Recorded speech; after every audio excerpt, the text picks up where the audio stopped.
علت دشمنی این است که جمهوری اسلامی دارد نشان می‌دهد که یک تمدنی در حال رشد و بالندگی است.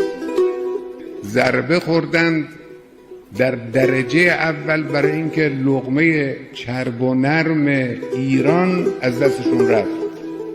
ایران که فلان کشور دورافتاده آفریقایی یا آمریکایی لاتینی یا غیره نیست.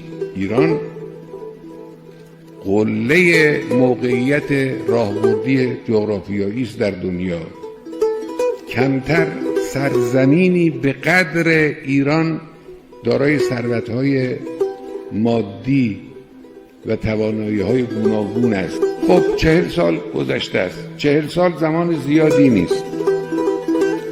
برای عمر تمدن‌ها 40 سالگی آغاز بلوغ و حرکت فکری است.